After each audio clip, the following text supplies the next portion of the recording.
पापा जी आप एक काम करो, यहाँ पे चुप जाओ।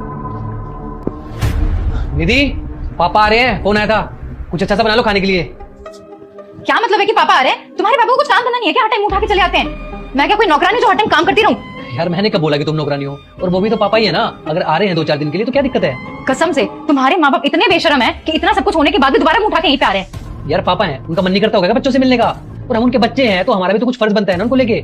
हाँ माना कि तुम उनके बेटे हो, लेकिन तुम बेटे होने का पूरा फर्ज भी निभाते हो। हर महीने तुम उनको पैसे भिजवाते हो। अरे उन गाँव के गवारों को गाँव में ही रहने दो ना, शहर में आने की क्या जरूरत है? ऐसा है तुम्हें मिलना है ना तो तुम प्लीज उनके पास चले जाओ, उनको यहाँ मत लेके आओ। अरे कुछ दिन के लिए तो आ रहे हैं, आने दो ना, कौन सा यहाँ पे रह रहे हैं? तुम भी यार एक बात की जिद पकड़ के बैठ जाती हो। मैं नहीं रखूंगी, मुझे पता है वो आएंगे पहले थोड़े थोड़े दिनों के लिए और फिर यहीं पे बस जाएंगे। तुमको क्या है, तुम तो ऑफिस चले जाओगे और सारा दिन मुझे उनका देखभाल करना पड़ेगा। मुझसे ये सब नहीं होगा। देखो सिंपल सी बात है, इस घर में सिर्फ तुम और मैं रहते हैं और मैं उनको बर्दाश्त नहीं करूंगी, तो प्लीज तुम उन्हें यहाँ लाने की गलती मत करना। यार निधि अब बहस करके क्या फायदा, वो तो निकल चुके हैं ना आने के लिए, पहुंचने वाले होंगे बस। अब फोन करके मना थोड़ी कर सकता हूँ यार, कितना अजीब लगेगा। अरे 2-4 दिन के लिए आ रहे हैं तो हंसी खुशी रह लेते हैं ना, क्या दिक्कत है? आने दो उन्हें, इस बार मैं उन्हें ऐसा जलील करूंगी ना, दोबारा अपनी शक्ल नहीं दिखाएंगे वो लोग। वाह बेटी वाह, क्या यही संस्कार दिए थे मैंने तुझे? पापा आप यहाँ? लो आ गए पापा, अब कर लो जलील। इतने देर से जो तुम पापा की बात कर रहे थे वो मेरे पापा की बात कर रहे थे। हाँ तुम्हारे पापा की बात कर रहा था। देख लिया पापा कितना जहर भरा हुआ है इसके अंदर मेरे मम्मी पापा को लेके। इसी चक्कर में हम लोग मिलजुल के नहीं रह पाते, और आप बोलते हो कि मैं नहीं रहना चाहता उनके साथ। देख लिया आपने अपनी बेटी की इसलिए किस तरीके से इसने मेरे पूरे परिवार को तोड़ के रखा हुआ है।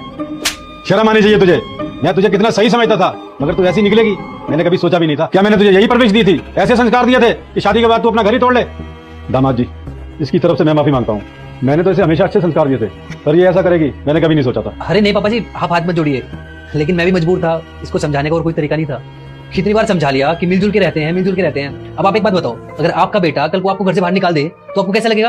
अंकल मैं कितना कामयाब हूँ आज के टाइम में, लेकिन मेरे मम्मी पापा मेरे से अलग रहते हैं सिर्फ इसकी वजह से। और कल को भगवान ना करे आपके साथ ऐसा हो, तब आपको समझ में आएगा कि मेरे माँ बाप को कैसा फील हो रहा होगा। हाँ बेटी अब तू बता, कल को तेरे भैया और भाभी मुझे घर से निकाल दें तो तुझे कैसा लगेगा? नहीं पापा मैं ऐसा कभी भी नहीं चाहती हूँ, मुझे बिल्कुल अच्छा नहीं लगेगा। लेकिन वो ऐसा करेंगे, निकाल देंगे मुझे घर से बाहर, और मैं बुढ़ापे में भटकूंगा इधर उधर। नहीं मुझे पता है भैया भाभी कभी ऐसा आपके साथ नहीं करेंगे। भैया आपसे बहुत प्यार करते हैं और आपके